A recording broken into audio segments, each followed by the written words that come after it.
Yan ay matapos ma-recover sa mga suspect ang isang sketch ng Visayas at Congressional Avenue kung saan nakasulat ang pangalan ng dalawang bangko.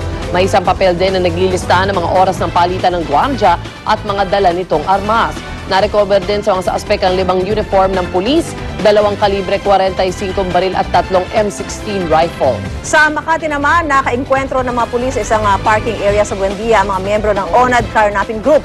Base sa ulat ng Makati Police, pinararaw nila ang sasakyan ng grupo pero imbes na tumigil ay nagpaputok ang mga ito dahilan para tamaan at mapatay ang isang pulis.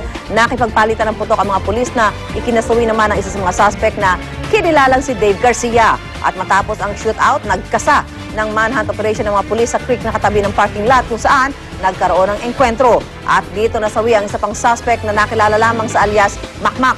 Sa paunang investigasyon, naghahanda raw ang grupo para umatake ng sila'y maharang. Ang ONAD Group ay isa lamang daw sa mahigit 10 carnapping groups na nambibiktima sa Makati.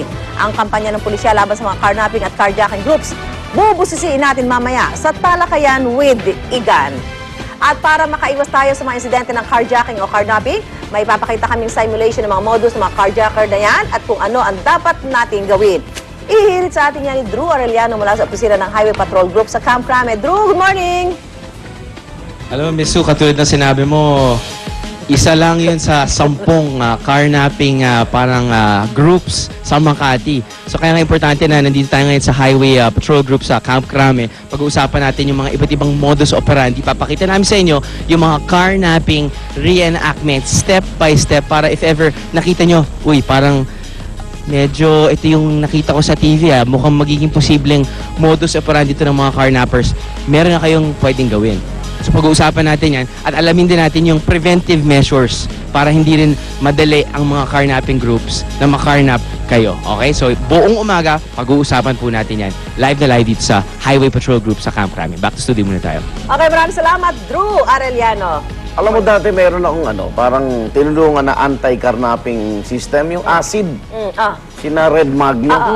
Ito yung merong etching I-etching. Dun sa side Salamin. mirror, sa lahat ng bahagi ng salamin mo. Windshield, Yung plaka, plate number, yes. kunyari, AAC 777.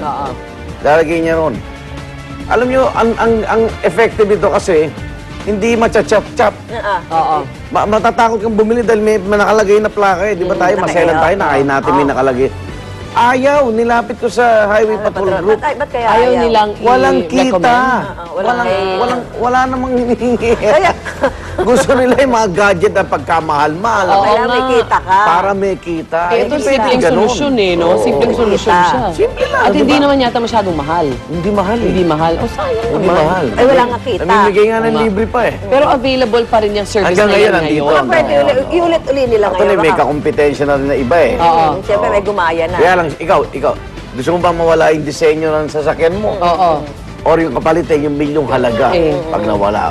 Iba pa naman ang modus ngayon nila, di ba? Yung sinasabi daw, yung magkiklaim sa insurance. Oo. Sasabihin na Ang problema ngayon kasi, matatapang na Inaabangan ka na sa Oo. garahe mo Yes, oo. Inaabangan ka na sa gasolinahan. Naglilinis ka nga lang Oo. sa garahe, di ba? Iniaabang bumaba yung driver.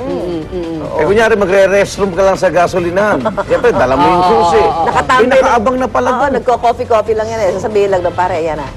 Yan o. Sabayan mo na. Ay, nako. Okay, pasadahan naman natin ang mga baksyong balita sa mga ito, mga igan. Narito na po ang Ronda Reports.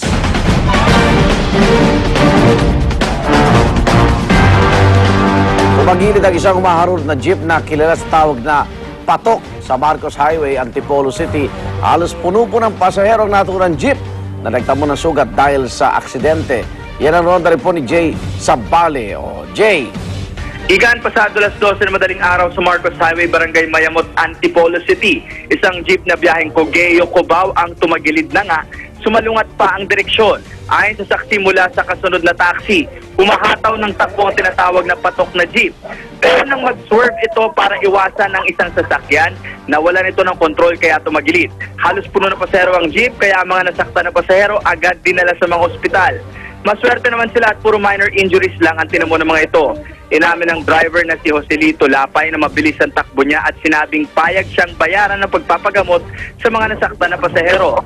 Nakakulong ngayon si Lapay at sasampahan siya ng reklamong reckless imprudence resulting to multiple physical injuries. Igan? Okay, maraming salamat, Jay Sabali. Alam mo yung mga driver na yan sa Marcos? Dapat ano yan eh, i-train na, pang-Formula 1 yan eh. Ganun ba? Oo, Southeast Asian Games. Hindi sila ilaban dapat natin. dyan nagdadrive sa Marcos Hindi. Highway. Alam mo, diba? gusto mo atakin Hindi. sa puso, sumakay ka dyan. Sa Ganun patok? ba? Ay, nako. Walang kadala-dala. Ewan ko ba't nakakalusot sa mga pulisyan. Tsaka, magtataka ka sa lahat ng patok na driver. Ba't, eto, tanong ko lang ha, ba't ako po kayo doon sa may gitna ng inyong sasakyan? O kaya sa gilid. O kaya sa gilid, sa may palabas Oo, na. tinanong ko dati yan sa DCWB sa programa ko na, bakit yung driver ng patok ay nasa gitna ng manibela? Ganyan, Alam mo, may oh. isang nakakatuwang sagot. Iwas huli pala yon. Alam niya. Bakit? Para pag nahuli siya, walang nakalagay sa manibela. Wala po. Oh, no Alalay lang po ako eh. way. Wala. Remote baka Umalis, ano yan eh. umalis. Oo, tumakbo po yung Tumakasura driver. yung driver eh. Natatanda ko yan, sabi ni, well, hindi ko matanda ko si Chairman Fernando pa dati Oo. sa MMDA. Sabi, huhulihin nila eh, bawal eh. Oo. Wala naman nangyari. Wala na. Oh. Oo. Round report mula sa Maynila, patay po ang dalawang pinaghihinalaang hold-upper. Nasakay ng motorsiklo matapos silang makipagbarilan umano sa mga pulis. Yan ang Ronda report ni James Velasquez. James. Yes, Igan, sunod-sunod na putok ng baril yung pumasag sa katahimikan sa Espanya Boulevard Corner, Algeciras Street sa Maynila pasado alas 11 kagabi. Nagkaroon kasi ng engkwentro yung mga puwersa ng MPD Station 4 sa dalawang pinaghihinalang hold-upper na nakasakay sa motor dyan sa may Espanya Boulevard.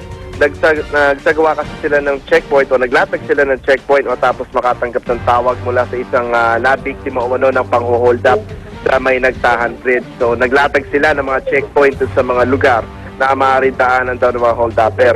Nung nakakita sila ng isang motorsiklo na may lulang dalawang tao riding in tandem, sinubukan daw nila parahin yung mga ito dahil ito nga impormasyon na kanila nakuha. Nang sinubukan nilang parahin yung dalawa, agad daw silang binunutan ng kalibre 38 na baril. Napilitan tuloy yung mga pulis na protektahan yung kanilang mga sarili at dito na sila napilitan na makipagputukan sa mga suspect. At ngayon, iniimbestigahan na lang ng mga pulis kung konektado nga yung dalawa sa maraming kaso ng robbery holdup sa Maynila pagkatapos sila positibong kilalanin ng kanilang nabiktima. Higan? Maraming salamat, James Velasquez. O yan, congratulations sa mga PNP. At nare-resolve yung mga krimen. Parang Tapos dami. Patay nga lang. Para ang daming crime, ano? Wala nang pagtanggol yung sarili. Ang daming crime. Pero ang daming huli sa nakahaamin. Puro karnaping. Oh, ang daming crime. Parang nakakaano yung reaction nga ng mga tao. Parang, bakit ba Ano ba parang daming nangyayari sa atin barilan? ngayon? Tama. Nakakatakot. Dahil yung krimen, kung nakukuha yung mga sakyan, yun. Pero kung napapatay sila, Pag nakuha yung sasakyan, naman? walang namatay, hindi masyadong balita. Okay, sa ibang balita, ito na, malaking pasalamat ang Philippine Dragon Boat Team sa lahat daw po na sumuporta sa kanila upang magtagumpay at humakot ng 5 ginto at 2 pilak sa 10th World Dragon Boat Racing Championship na ginanap sa Tampa Bay, Florida. Pero kakambal ng tuwa at ang pangatlong pagkakataon na mag-uwi sila ng ginto ay yung sama ng loob sa kawalang suporta raw ng gobyerno sa koponan. Ayon kay Judith Hakim, Philippine Dragon Boat Federation Board Director, kanya-kanyang bunot daw sa bulsa ang mga manlalaro kapag nangangailangan. Hindi kasi sila kinikilala ng Philippine Olympic Committee at ng Philippine Sports Commission bilang isang national team. Ayon kasi sa POC, nasa charter daw ng International Olympic Committee na sa Cano o Cano Kayak Federation pasok ang sport na Dragon Boat. Kaya tangi ang Philippine Canoe Kayak Federation ang kanyang kinikilala at pinayon silang sumailalim na lang doon. Tugon naman ni Hakim, kinilala ng International Dragon Boat Federation ng PDBF at malayo raw ang canoeing sa Dragon Boat. Pinaimbisigan na sa parehong kapulungan ng Kongreso hindi pagkilalang ito sa Philippine Dragon Boat Team. Pero ayon kay Secretary Edwin Lacerda, kailangan daw ng pag-aralan muna ng POC at PSC ang problemang ito. Nakatagda naman mag-courtesy call ang kupunan kay Pangulong Noynoy Aquino sa kanilang pagbabalik Pilipinas bukas. Ayan. May nakuha pang tulong kay Pinoy bago umalis. Meron ba? Parang wala naman Wala walang rin. nabalita eh. Kasi Wala balita. parang politika pati. Talaga hindi naman canoeing ang Dragon Boat eh. Pero kung charter kasi ng POC o PSC, kailangan pumailalim Bakit sila ayaw doon. kaya nila? Yun ang problema. Bakit ayaw? Sino? Oo. Sino ang nasa Di ba, baka ngayon may ginto na.